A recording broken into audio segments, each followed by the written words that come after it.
Selamlar dostlar, hoş geldiniz. Yepyeni bir videoyla daha karşınızdayım. Bugün sizlerle konuşacağımız konu sizden gelen bir konu. Bir yorum üzerine bu konuyu açıyoruz. Dosyamız e, Maruders mi, barbar kesmek mi, hangisi doğrudur gibisinden bir soru üzerinden gerçekleşti. ZGGGQWER isimli bir dostumuz bize yorum bıraktı. Hocam KVK haritasında barbar kesmek mi yoksa yağmacı kesmek mi? Bu çok fazla tartışılan bir konu. En garantisi hangisi diye bir soruyla geldi. Genel olarak kitlenin free to play yani yani hiç harcamayan ve low spender az harcayan olduğunu değerlendirerek bu soruya cevap aramaya size detaylı bir şekilde bunu izah etmeye çalışacağım. Bunu bir video haline getirmemiz sebebi ise bu çok büyük bir zamanı kapsayan soru. Yani şu anda bu videoyu izleyen insanlar arasında veya benim kanalımdaki videoları izleyen insanlar arasında birinci KVK'sında olan da olabilir, beşinci KVK'sında olan da olabilir ve 2, 3, 4. KVK'sında olan da olabilir. Herkesin faydalanabilmesi için bu soruyu biraz daha detaylı bir şekilde cevaplandırmak istiyorum ki burada referans video olarak bulunsun, insanlar da gelsin faydalansın. Onlara da yardımcı olmuş olalım. Ben ne yapıyorum? Ben her KVK öncesinde birinci KVK hariç ikinci, üçüncü ve dördüncü KVK'da her zaman AP'mi bitirdim. Murders etkinliğinde haritaya o şekilde geçtim. Birinci KVK'da bunu neden yapamadım? Çünkü birinci KVK'da teknolojim düşüktü ve oyuna olan sabrım da birazcık düşüktü.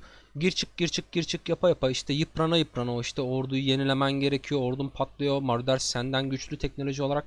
Hani 3-5 tane kesiyorsun, bir daha geri dönüyorsun, bir daha kesmeye çalışıyorsun falan gibi bir şey yaşıyorsun.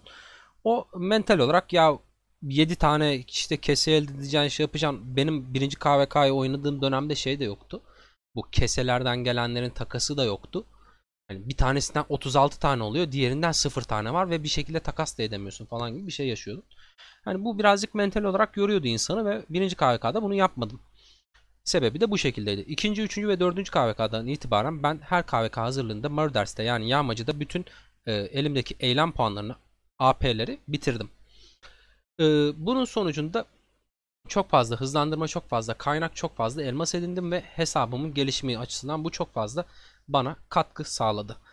Bunu yaparken şunu yapmıyor değilim. Ben şeye girdiğimde, KVK'ya girdiğimde barbar kesmek yolunda bir adım atmıyor değilim. Yani barbar kesmeyi tamamen hayatımdan çıkartmıyorum. Sadece şunu yapıyorum. Eylem puanlarımı bitiriyorum. KVK'ya girdiğimde biliyorsunuz KVK görevleri var. KVK görevlerinde işte ilk iki KVK'da en yüksek ödülü almanız için onur puanı yapma anlamında. O işte KVK'nın bize verdiği görevlerde. Birinci ve ikinci KVK'da 155 onur puanı kasmanızı, 155k onur puanı kasmanızı istiyor oyun sizden. Üçüncü ve dördüncü KVK'da bu en fazla ödülü almanız için KVK'nın herkese verdiği genel ödül anlamında söylüyorum. 200k AP 200k onur puanı kasmanızı bekliyor oyun sizden. Hani bunlar sizin AP'lerinizi bitirip KVK'ya girmenizde yapılamayacak hale gelmenizi sağlayan şeyler değil. Yani ben bunu bu şekilde yapıp KVK'ya giriyorum. KVK boyunca aktif oluyorum. Dolan eylem puanlarımın hepsini harcayabileceğim en yüksek onur puanını veren barbarları keserken harcıyorum.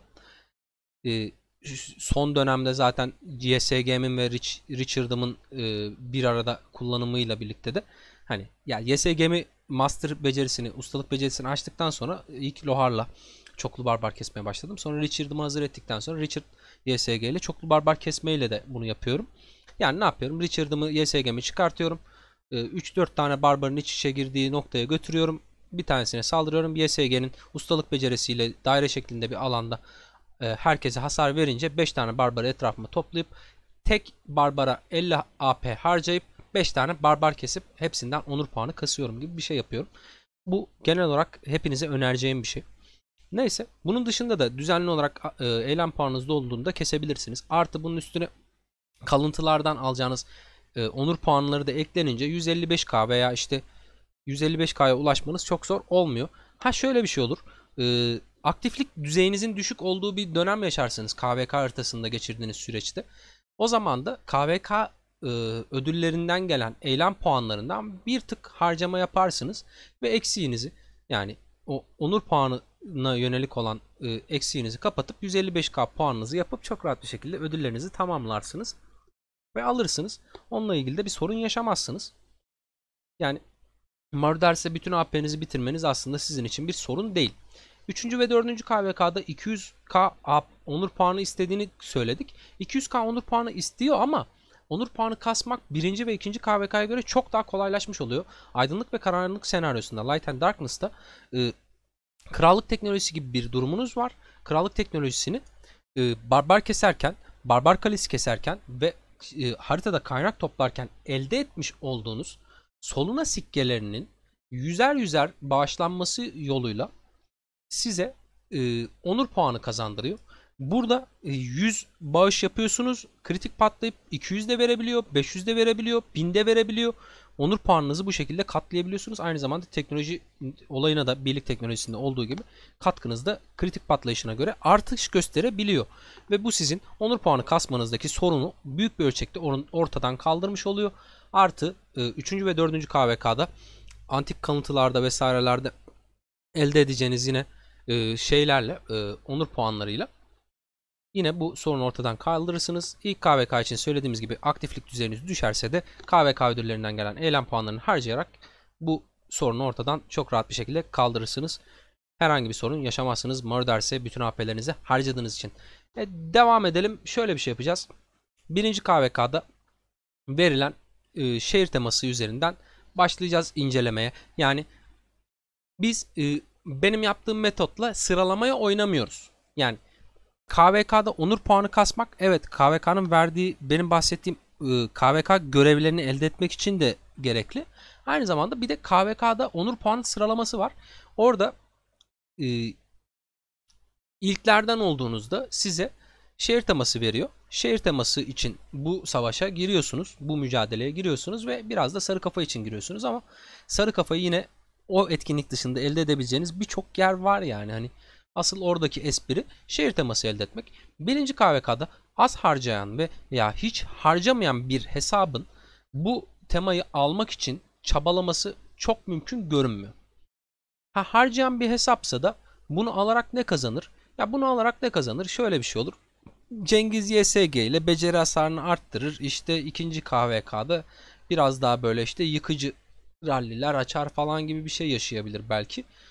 Hani onun dışında çok böyle aman aman bir şey katacak, bunun için mücadele etmek gerekecek bir şey yok. Çünkü %5 beceri hasarı yerine gidip orada şey de yapabilirsiniz. Yani %5 savunma, %5 sağlık, %5 saldırıyı mor bir şehir temasından da bunlardan da elde edebilirsiniz. Öyle çok kendinizi yoracağınız, işte harcamalar yapacağınız bir şey değil bence. Ondan sonrasında 2. KVK'da şey geliyor. İran Rüyası geliyor. İran Rüyası'nda ne olur? İran Rüyası birlik savunması %3, iyileştirme hızı %3. Hani süvari saldırısı -%10. Oyunun zaten büyük bir çoğunluğu süvari oynuyor. Hani bunun için süvariler mücadele etmeyecekse ya piyadeler ya okçular mücadele edecek. Hani okçu bir insanın %3 savunmayı alıp cebine koymak için bu kadar AP harcamasına ve insanlarla yeri geldiğinde eylem puanını elmasla almasına, bu kadar mücadelenin içerisine kendini sokmasına gerek var mı? Bence çok gerekli bir şey değil. Çünkü herhangi bir mor şeyle temayla %5 alabiliyorken bu kadar şey yapmazsınız. Ama bunu alan insanlar kimler? Bunu alan insanlar medeniyeti Fransa olan, oyunun ilk 2 KVK'sında çok deli para harcayan, Fransa'nın %20 iyileştirme hızıyla insanları sürekli sıfırlayarak, işte şehirleri sıvamlayarak sıfırlayıp deliler gibi kill kasıp kendisinden güçsüz insanları sıfırlayıp bütün valileri alan tipler için hani iyileştirme bir masraf oluyor ve Fransa'da %20 masraf azaltıyor hızlandırma anlamında. %3 de buradan gelir. %23 iyileştirme masrafını azaltma yoluna gidebilir. O insanlar için gerekli olabilir ama bizim yine 2. KVK seviyesindeki hesabımızın hala gelişme noktasında olduğunu düşünürsek bunun için onur puanı kasma mücadelesine çok fazla girmemiz gerektiğini düşünmüyorum.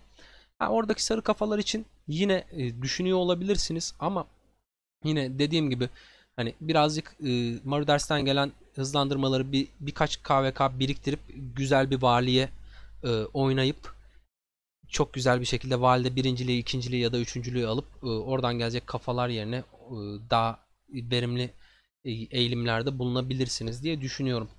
3. KVK için ne veriliyordu bir zamanlar? üzücü bir şey anlatacağım size. İlahi mesken verildi bir dönem. İlahi mesken hangi krallıklara verildi? Yaşlı krallıklara 3. KVK geldiğinde ilahi mesken skini bir anda çıktı ve herkes delirdi oyundaki. Ya işte muhteşem bir oldu, işte süvari zaten lazımdı bilmem ne falan filan durumlar oldu. Sonra ne oldu? Bir anda yaşlı krallıklara geldi ve ortadan kalktı. Yerine balıkçı kuşunun uçuşu geldi. Genç krallıklarda balıkçı kuşunun uçuşu e, söyleyemedim. Balıkçı kuşunun uçuşu şehir teması oyuna dahil oldu. Ve genç krallıklar 3. ve 4. KVK'sında ne yazık ki balıkçı kuşunun uçuşunu elde etme yarışına girmek zorunda kaldılar ve yaşlı krallıkların ilahi meskeni almasıyla biz de öyle avucumuzu yalar bir şekilde kalmış gibi olduk. Birçok insan da bunu elde etmek için 4. KVK'yı bekleyecek. 4. KV 5. KVK'yı bekleyecek. Heroic Anthem yani neydi? Heroic Anthem'in Türkçesi neydi? Kahraman Marşı senaryosu. Yani geçenlerde videosunu çektiğimiz yeni KVK 5. KVK olarak sunucunuza gelecek, krallığınıza gelecek olan 5. KVK senaryosunda kristal mağazası, kristal üretim binasıyla vesairesiyle elde edeceğiniz coinlerle vesaireyle ilahi meskeni de, alacakaranlık çökeri de, İran rüyasını da, balıkçı kuşunun uçuşunu da, birazdan göreceğimiz Topkapı da o KVK'nın genel onur puanı kasarak elde edebileceğiniz skin'i şeklinde devam edecek.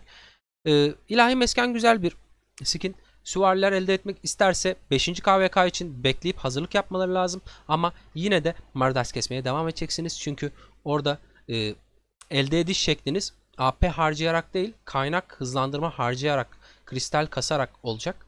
Kristalin getirdiği şeyler sonucunda elde ettiğiniz coinlerle temin edeceğiniz şekilde olacak. İlahi mesken almak istiyorsanız 5. KVK'yı bekleyeceksiniz ki bence birçok süvari bunu isteyecektir.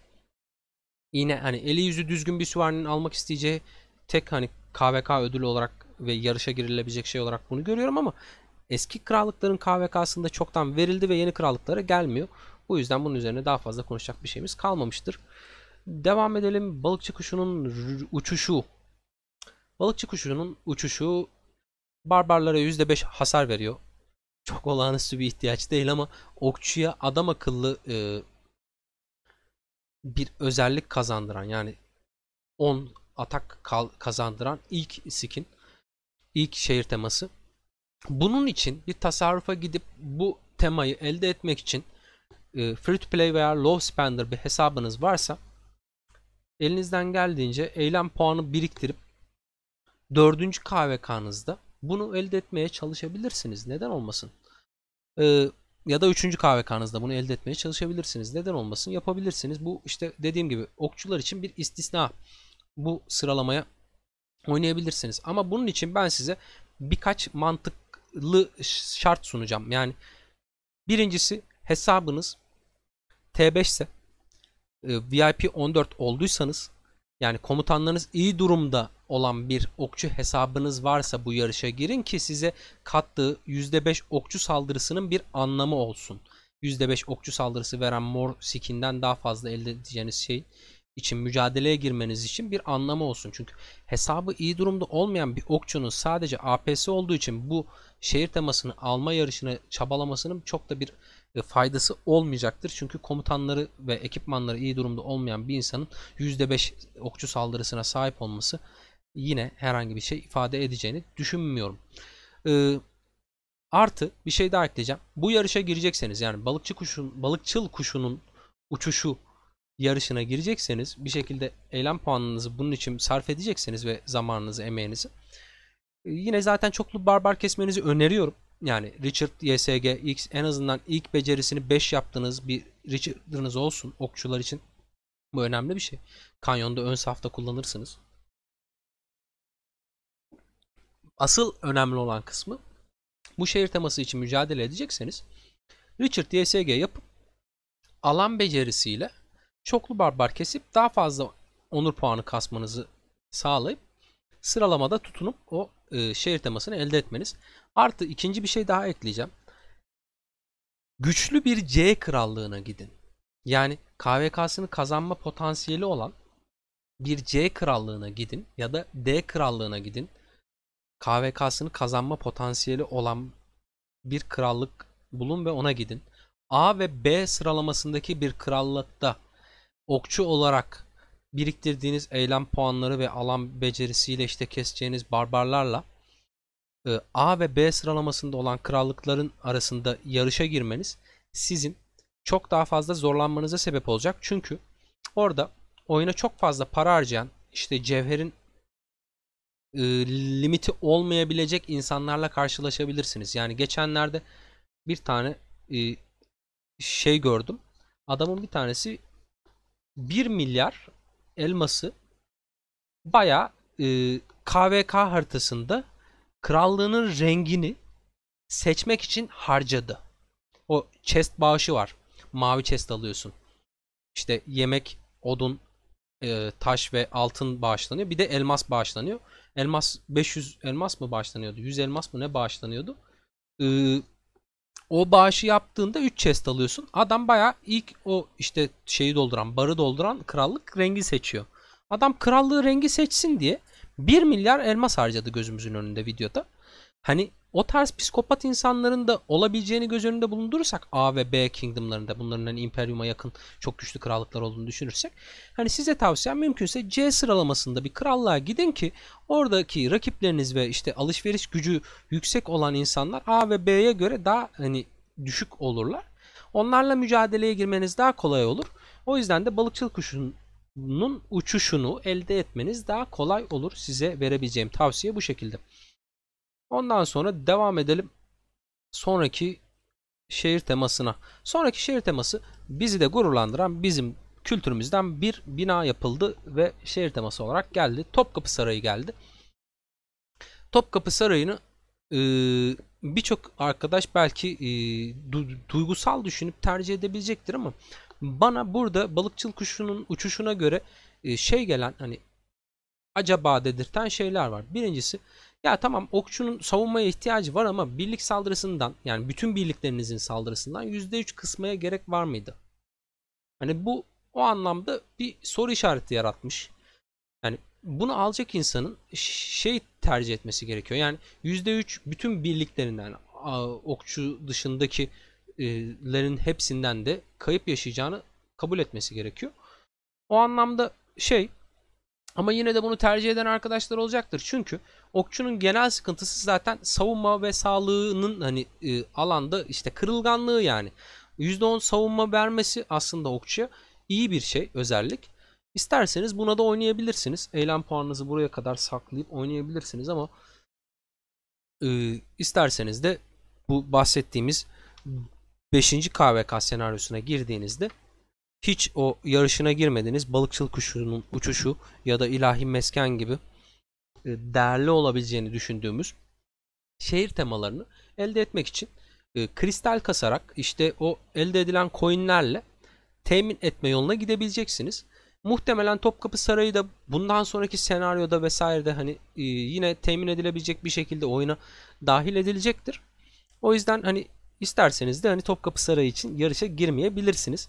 Hani benim nacizane tavsiyem, bu skinler çok fazla yarışına girilebilecek, AP'nizi saklamanız gerekecek düzeyde olmamasından dolayı Murders'te kendi tercihim, kendi AP'mi bu şekilde bitiriyorum.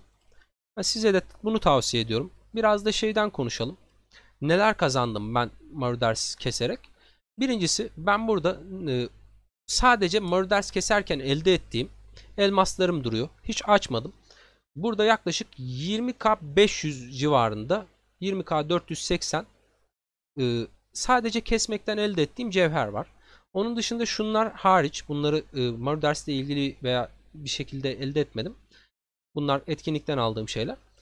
Bu ve bu bir önceki attığım videoda, yani sandık açma videosunda çıkarmış olduğum Murders sandıklarından, haçlı sandıklarından elde ettiğim cevherler.